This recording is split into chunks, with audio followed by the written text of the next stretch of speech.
Bonjour à tous. Aujourd'hui, nous allons parler des niveaux en photo et à quoi ça sert. Quand je parle des niveaux, je ne parle pas de la ligne d'horizon qui penche, ça fera l'objet d'un autre tuto. Je parle des niveaux, c'est-à-dire des zones claires, des zones sombres et des zones moyennes sur la photo. Alors, voyons comment on va procéder. Alors, tout d'abord, nous allons aller sur Photoshop, bien sûr.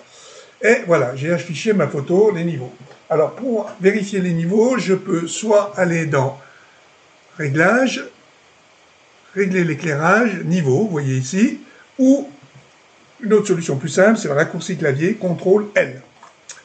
Alors s'affiche une courbe que vous avez ici, voilà. Je vais vous la mettre sur l'écran, voilà. Alors, il faut savoir comment ça fonctionne. Ici, à gauche, vous avez les zones sombres de la photo. Ici, vous avez les zones claires, et ici, vous avez les zones moyennes. On constate que cette photo est parfaitement équilibrée, hein, on est bien dans les zones, on a des zones sombres, des zones claires, des zones moyennes. Je précise que c'est une photo déjà retouchée. Voilà. Alors maintenant, je vais vous montrer comment fonctionnent les niveaux. Nous allons aller ici sur niveau, voilà. Alors, quand on a une photo comme celle-ci, ça veut dire que là, nous avons un contraste normal, c'est-à-dire que cette photo est relativement bien équilibrée, on a des zones sombres, on a des zones claires, mais on ne dépasse pas ni à droite ni à gauche, vous voyez, on est bien au début de la courbe de chaque côté, on a une montée de courbe ici et une montée de courbe là. Si je passe sur la photo suivante, cette photo-là est une photo un peu fade parce qu'on s'aperçoit en fait qu'on n'a pratiquement pas de noir, pratiquement pas de blanc. Vous voyez, pas de noir, pas de blanc. Je passe à la photo suivante. Alors, cette photo-ci, on a un pic de noir, un pic de blanc, mais on n'a pas pratiquement de gamme moyenne. Et en plus, les noirs, ils ne commencent pas au début, ils devraient commencer ici, hein, alors que là, vous voyez, ils sont ici. Je continue mon petite explication. Cette photo-là, alors, elle est sous-exposée. Pourquoi? Parce qu'on s'aperçoit qu'on a des noirs ici, des blancs, on n'en a pratiquement pas, et on n'a pas de montée de courbe ici.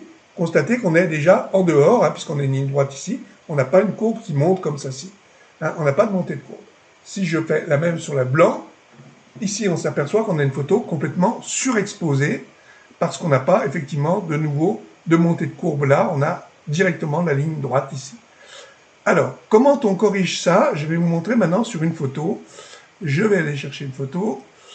Je vais vous prendre celle-ci.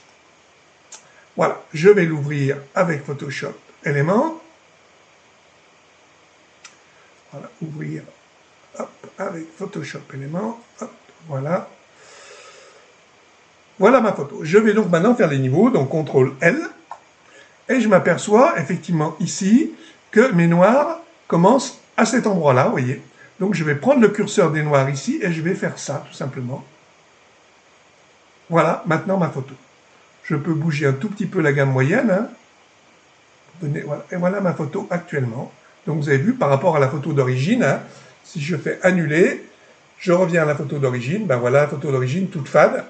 Je refais les niveaux, CTRL L, je pousse mes noirs au début de la montée, ici, et la photo est cette fois bien équilibrée, parfaitement équilibrée. Si j'ouvre une autre photo maintenant, je vais vous ouvrir par exemple celle-ci. Je fais pareil, donc je vais l'ouvrir, ouvrir, là je suis en format RAW, voilà. Je fais les niveaux, CTRL L, et là je m'aperçois que je ne suis pas bon ni sur les blancs, ni sur les noirs. Puisque mon noir commence là, donc je vais venir ici, et mon blanc commence ici, donc je vais prendre le curseur des blancs, que je vais amener là. Et voilà ma photo maintenant.